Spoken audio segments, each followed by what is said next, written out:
Welcome to this presentation of 2 things you need to know to be a successful intra-entrepreneur. My name is Michael Smith, and I am a serial entrepreneur and currently co-founder of a company called Decision Grid that supplies social and business entrepreneurs who want to change the world with organizational infrastructure they don't have to worry about. I'm assuming you know what an entrepreneur is, but you might be wondering about intra-entrepreneur. An intrapreneur is simply an entrepreneur who practices his or her craft inside of a larger, usually more established organization. So, intra-entrepreneur is a good way to talk about an entrepreneurial spirit without having to talk about the size of an organization. Let me give you a really good working definition that will facilitate our discussion. An intra-entrepreneur is someone who exercises initiative by organizing a venture. If you're an intrapreneur, it's inside an organization, but nonetheless, someone who organizes a venture to take advantage of an opportunity and, as the decision maker, decides how limited and precious resources will be allocated for their highest and best use in pursuit of some goal. What words in that definition stand out to you, and why? I like exercises initiative, which says to me that an intra-entrepreneur is engaged with heart, soul, and body in what he or she is focused on. I also like take advantage of an opportunity, which indicates to me a focus on progress, maybe achievement, challenge, all of which interest me and most likely you. And finally, decision maker is someone who makes things happen. Considering that definition, here are the 2 things that you need to know if you want to be a successful intra-entrepreneur. The first is to determine and define what's most important. And the second thing is to embrace focus to get important stuff done. Let's address each of the 2 things individually. First, let's work on determine and define what's most important. To determine and define what's most important is not just focusing on what you are good at, but also identifying that which gives you emotional and physical energy.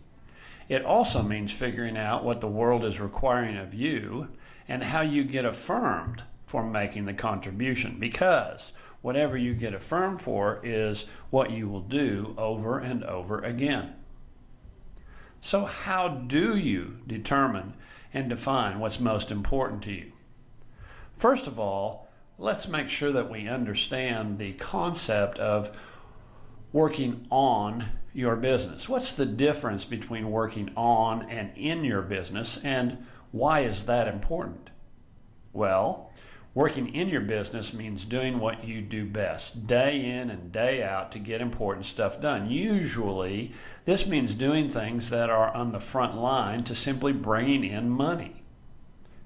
On the other side, working on your business means taking a big picture view of what you do day to day, why you do it, what works really well, what isn't done so well, and what could be done better. Some people call this strategic planning. You actually need both in order to be successful. You don't just do what you want to do because you're good at it. That's simply called being busy. Instead, you want to do stuff that you are good at that accomplishes something important. That is called fruitful. I'm going to assume that you want to be fruitful, not just busy. The journey to being consistently fruitful is to do the hard work on yourself and know your resources intimately. You objectively must know what you're good at and what you're not good at. Start with an intense inventory of your resources, which include your strengths, abilities, talents, passions, skills, knowledge, and experiences. Believe me, this is hard work and takes perseverance and time. It is a journey, not a one-time experience. The wonderful thing about being human is that we are always being equipped to do something important in the future. Which brings me to the next step, which is something that you need to really understand. And that is that you and your limited and precious resources are uniquely destined to accomplish something important that only you in all of time can do. Think about the incredibly unique, limited, and precious resources you have gathered over your lifetime because of your birth, your parents, your experiences, your friends, your influences, your education, etc. Your set of resources are like no one else's in all of time. And the question that most of us end up with, if we're thinking at all, is, so what do we do with that? Well, we are united with doing something really important with all of that. Let me share with you my method for taking all of the hard work that you can do with inventorying and learning about your own resources and then putting it in a usable package. The package a guy named Simon Sinek constructed is called a why statement. You can learn more about this idea of why from his very famous TED Talk called How Great Leaders Inspire Action. You can find it on the internet under TED Talks. I have developed this formula in the format of 8 words or less, verb, target, outcome, which I'll share with you here just shortly, to summarize a why so it can actually be used. Your why is your answer to why you are here, right now, in this moment, in this place, with these people, in this circumstance. The way I do it is, as I said earlier, is verb, target, outcome. You want to create a very short, very clear, very memorable meaning statement so that you can focus all of your decisions and all of your activities on one target, your why. So start with an action verb that indicates what you are doing and you're doing something important, and then follow that with a target, which is who you want to most influence, help, or change. Finally, followed by the outcome, what you expect to happen because of the action. And let me just share with you my why statement as an example, which is to lead leaders to significance by example. Leading people just like you to whatever their significance is, and then I do that simply by example. Let's be clear. Your why, which is your personal mission, is not an island in the middle of a lonely sea. My experience is that when your passion, when the world needs what you offer, when you are motivated in terms of money and belonging, affirmation, and meaning, which is a whole nother topic we'll work on, and you're equipped for it, at that intersection, there is your why. And that's when you find yourself in what a lot of sports people call the zone, where time doesn't exist, where you're feeling really good about what it is that you are doing.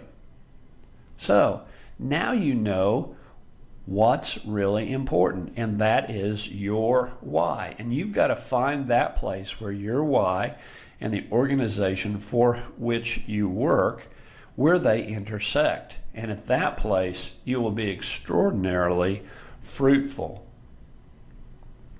The second thing is that you have to embrace focus to get important stuff done. Having a motivating why and then not getting anything important done will ruin a perfectly good career. To get cool stuff done that is important to both you and the organization you work for, can we agree that you were hired because of and with your limited and precious resources to get important stuff done for the organization? You have a contractual duty then, that is, you're getting money for providing a service, to contribute to the mission of your organization as directed.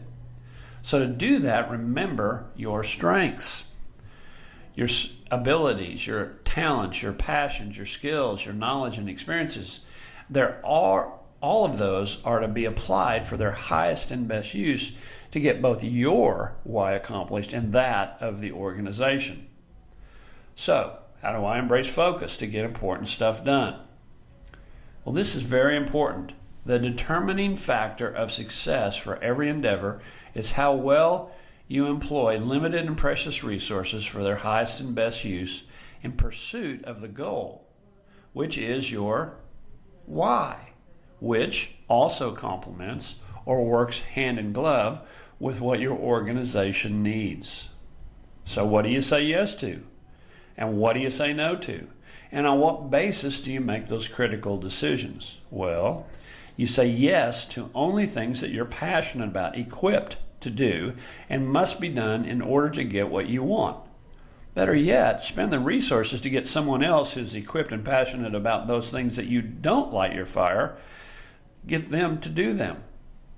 And then say no to those things that don't fit the preceding categories. And if they don't fit the preceding categories, they are not important. Now you may be saying, well, I have to get stuff done that I don't like, and I cannot just simply hire somebody or delegate the work to somebody else. To get things done you don't necessarily enjoy, build goals that encompass the things you may not enjoy to get them done, so that the things that must get done are encompassed or surrounded by the things that you really, really want. We never postpone anything that we want to do. Let's review. The two things that you need to be a successful intra or entrepreneur. First of all, determine and define what's most important.